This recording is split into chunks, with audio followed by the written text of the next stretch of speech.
the New York Jets and Woody Johnson have fired Coach Robert Saleh. And everybody on earth is wondering to themselves, how the hell did we get here so fast? Where the Jets have fired Robert Saleh. Adam, how did it go down?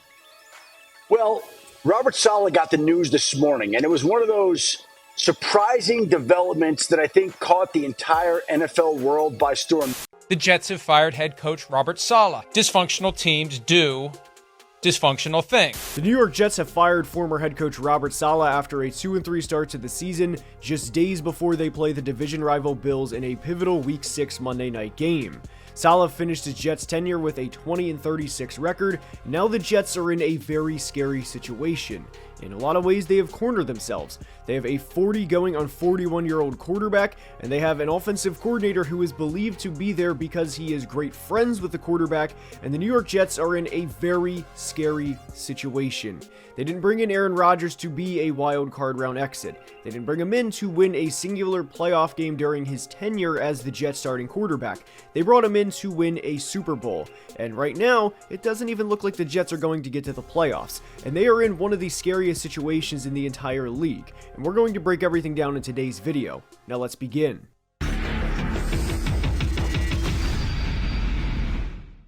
The New York Jets have dropped back-to-back games to the Broncos and Vikings and have been outscored 33-26 in the past 2 weeks, allowing 33 total points in a span of 2 games while holding the Broncos and Vikings to a combined 439 yards of offense should result in at least 1 win, if not 2. And if you really want to go further, one of Minnesota's touchdowns was on a pick 6, meaning the defense did not allow those 7 points. The Jets have been very underwhelming to start the year, and change was needed.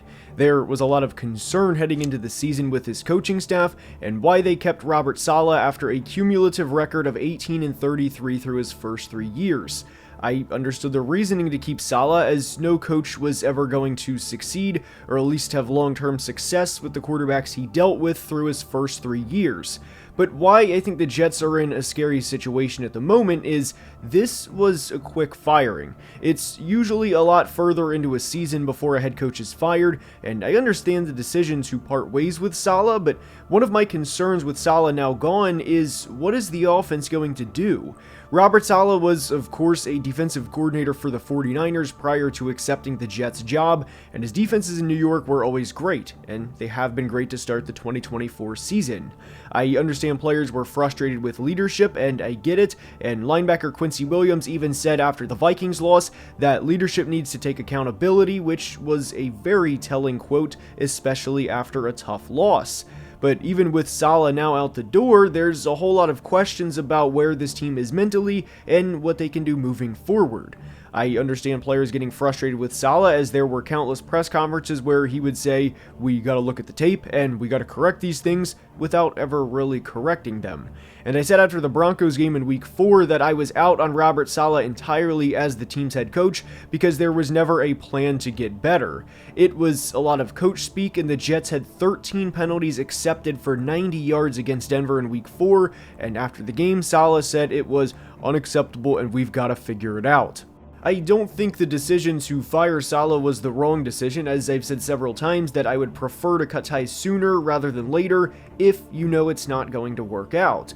But firing him doesn't fix a lot of the other problems. Firing him doesn't fix Nathaniel Hackett being the team's offensive coordinator and how atrocious his play calls and results for that matter are at times. Denver's defense is wildly underrated, and I know some Broncos fans have been asking to talk about the work Vance Joseph is doing and to bring up how good their defense is this year, and it's one of the best in football, truly. But one sequence I can't get over from the Jets-Broncos game was when the Jets had 1st and goal on Denver's 1-yard line after a defensive pass interference from Riley Moss that put the ball on the 1.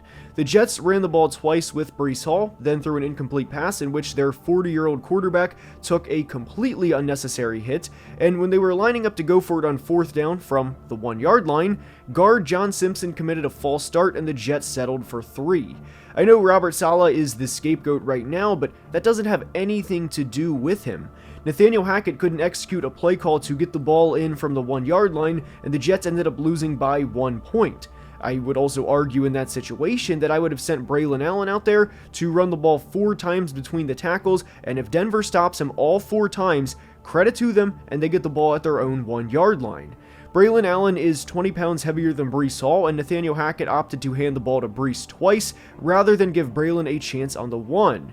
And my whole point here is this type of incompetence isn't going to stop because Robert Saleh's gone. Now, when players are questioning leadership and not fully buying in, and you can see the coach's body language on the sideline look like he doesn't want to be there, then it is time to make a decision. But we go back to a point where the Jets' offense is every bit as much of a problem as Robert Saleh was from a leadership standpoint. I would also argue that if you were firing Robert Saleh, why not go ahead and fire Nathaniel Hackett too? This team has one game in 5 where they've had 270 or more yards of offense, which, as you can imagine, is bad. They're 27th in total yards as an offense and 25th in points. They also have 0 ground game, and they are dead last in rushing yards as a team and 30th in yards per carry. They're also 27th in net yards per passing attempt, and they can't push the ball down the field the way they like to either. The Jets' offense is top 3 in rate of short fades, short outs, in and slant and go routes, while they are bottom 3 in deep and medium crossers, deep outs, comebacks, and digs, and you can see this every game. It is downright frustrating to watch. This was per Seth Walder of ESPN, by the way. So when you essentially limit what your offense can do and pigeonhole your offense into a lot of timing routes while targeting the toughest routes to complete, like the short and deep fades, these are the results you're going to get. And one of the most common route combinations you see across the NFL is the deep post and medium crosser, or as I call it, Dover route, or deep over, Dover. And the Lions scored a 70-yard touchdown on this concept against the Seahawks with Jameson Williams, and this is just one simple concept I'd like to see the Jets run more of. I think Garrett Wilson has been disappointing this year because they're not setting him up for success the way other receivers around the league are.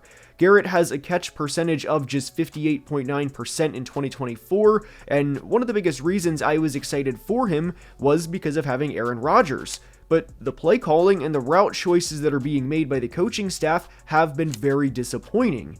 His catch percentage of 58.9% is only 2% higher than it was over the course of his first 2 years, and we all know who quarterbacked for the Jets during the first 2 years of Garrett Wilson's career. One question I have for the New York Jets offense that I haven't heard being discussed in the media, and one question that I haven't heard being brought up yet, is are we sure the Jets offense is even that good to begin with? Now, there has been a lot of questions and a lot of concerns around their play caller in Nathaniel Hackett, and I have a lot of concerns with Nathaniel moving forward, and if I had to choose between him or Robert Saleh being let go, I would have preferred Nathaniel Hackett. But the point is, take Nathaniel Hackett out of the equation for a minute and look at what the Jets have on their roster. Are we sure they are going to be able to seriously compete when it matters? Because right now I'm not. And we mentioned earlier in the video that they only have one game above 270 yards of offense, which was against the Patriots, and that was the only game out of 5 so far where Aaron Rodgers has looked good and the offense legitimately looks like it's clicking. But the Patriots are one of the worst teams in football, and they will probably be selecting with a top 5 pick in the 2025 draft. And to be honest, I would be pretty surprised if it's not a top 3 pick. My point is, they're a bad team. But you look at the other teams the Jets have played, and they all have really good defenses. Whether it was the 49ers back in week 1, whether it was the Titans in week 2, who, by the way, they have the least yards allowed out of any defense in the entire NFL, and if they didn't have a quarterback throw them out of games and commit silly turnovers in the red zone time after time after time, Tennessee would be a lot more respected than they currently are. Denver's defense is, of course, one of the best units in the NFL, led by Vance Joseph, and everyone knows about the Brian Flores-led defense. But if the Jets are going to make a deep run, if they're going to go to the playoffs, which, by the way, at this point, I don't think they're going to make a deep run, and I don't think anybody would disagree with that right now, they're going to have to face elite defenses. Whether it's the Ravens, whether it's the Chiefs, whether it's the Bills, and I know the Bills haven't had a good couple of weeks, but they've had several starters out, and if they can simply get healthy and not have 5 defensive starters out in one game, Buffalo will be fine. When you look at the Jets offense right now, outside of Aaron Rodgers, Breece Hall's having a down year. Garrett Wilson hasn't been able to get open consistently, and him and Aaron Rodgers haven't been on the same page, and he had a 100-yard game in week 5.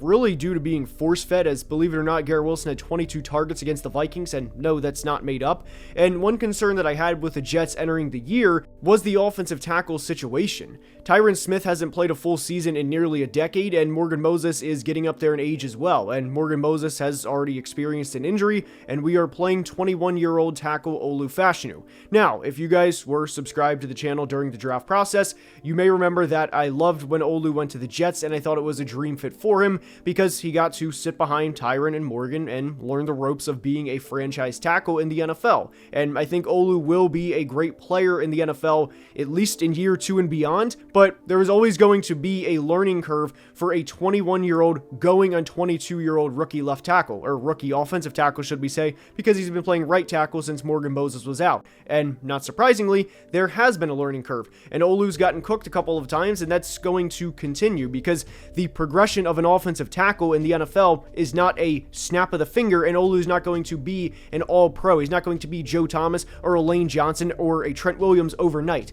That's not who he's going to be, from being a junior at Penn State, having trouble with JT Tuimoloau, to going up against NFL rushers every single snap.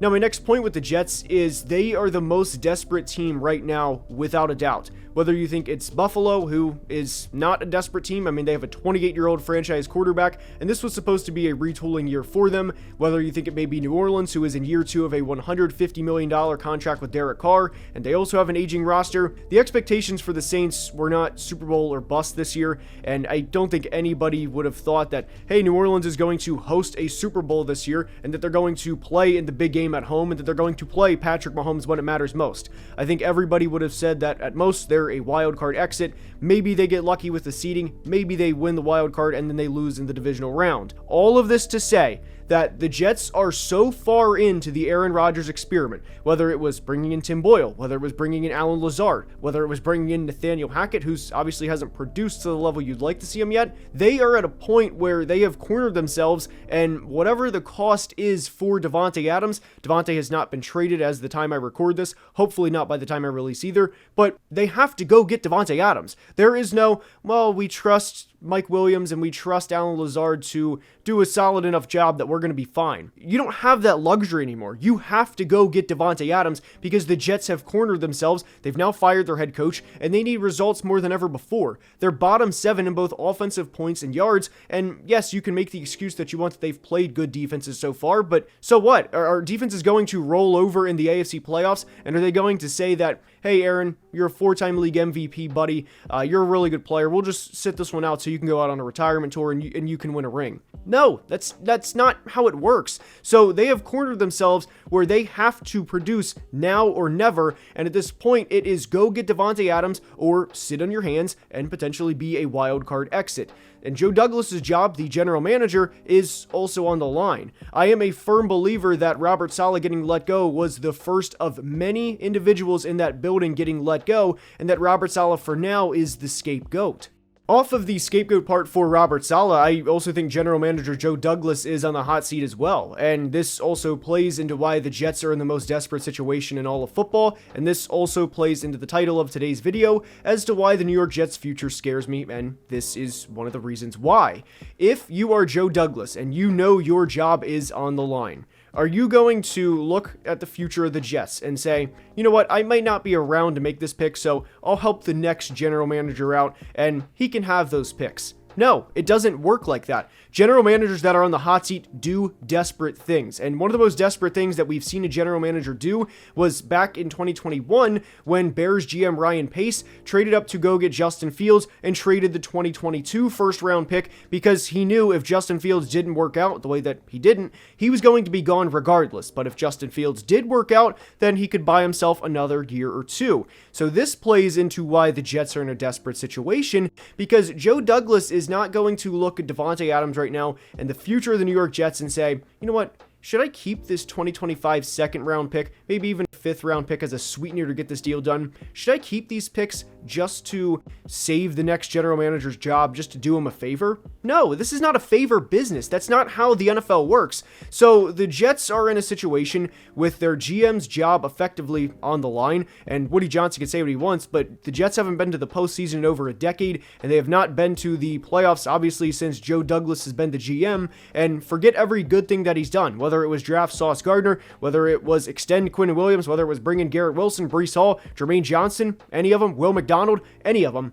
It doesn't matter if you can't get to the postseason. So every GM knows, and especially the Raiders GM knows that, hey, the Jets are in a desperate situation. Joe Douglas's job is on the line. Let's go ahead and call him up because he has to offer this package so that he can bring in Davante Adams to give them a fighting chance to get to the postseason, because 2-3 is not going to get you to the playoffs. A losing record in the AFC is not going to get you to the playoffs. So when you factor in that the Jets could mortgage part of their future, and granted it's not going to be a 2025 one and a 2026 one, to go get a 31 going on 32-year-old receiver in Davante Adams, but the point is, they are going to be buyers at the trade deadline because they have nothing to lose and everything to gain in order to try and bring a Super Bowl to the Jets for the first time since Joe Namath won all the way back in the 1960s. So when you combine a GM whose job is on the line, a team that needs to win like there's no tomorrow, that also hasn't been to the postseason in over a decade and currently has the longest postseason drought out of any NFL team, and then you also throw in the fact that they play in New York, which is by far the biggest media outlet we have here in the United States, guys, I don't think this is an exaggeration to say the 2024 Jets are in the most desperate situation out of any NFL team in the past 5 to 10 years. Now, one other thing that really rubbed me the wrong way was Robert Saleh not even getting to acknowledge the team and to bring them together and to say goodbye. And that's not a good look no matter how you slice it, because he was escorted out of the building. And that rubs me the wrong way for a couple of reasons, because if you are a head coaching candidate, like a Ben Johnson, maybe even this offseason, or anybody, are you going to want to take that position knowing you are in New York, knowing you are going to be under the media microscope 24/7, and that if things go wrong, you may be fired in week 5 or week 6, and you don't even get a chance to acknowledge the team? I don't think there's any way you can spin that around to being a good look. And I also think that's a bad look because that's going to steer not only head coaches away, but also potential GMs too. And I know Robert Saleh didn't perform to the level everyone wanted him to as a head coach, and there was a reason he was fired. I mean, winning 20 out of 56 games is not good, no matter how you slice it. But what I will say is the consensus from Jets players and the fan base is that Robert Saleh is a great dude. And it's a little different than when they fired Adam Gase, because there weren't a lot of people that liked Adam Gase. But the consensus was that a lot of people loved Robert Saleh as a person. And to kick him out of the building, to not even give him a chance, I think that's a terrible look from ownership. Again, if you are a head coach and you have a chance to go live in either Charlotte, North Carolina, or New York, or North Jersey, if you will, which one are you going to choose? Because the money at that point isn't going to be all that different. I don't think Woody Johnson's going to say, hey, Ben Johnson, come here and coach and I'll give you $20 million, and David Tepper only give you $10 million, or whatever the case may be. And that's just one example for this. But the point is, that's not a good look for the future of the New York Jets. So in terms of the draft outlook, which I think the Jets are going to almost have to overpay because of how desperate of a situation they're in to go get somebody like Davante Adams, or even if they want to go get another veteran, the point is they're going to have to overpay because teams know how desperate they are right now. It is now or never for them.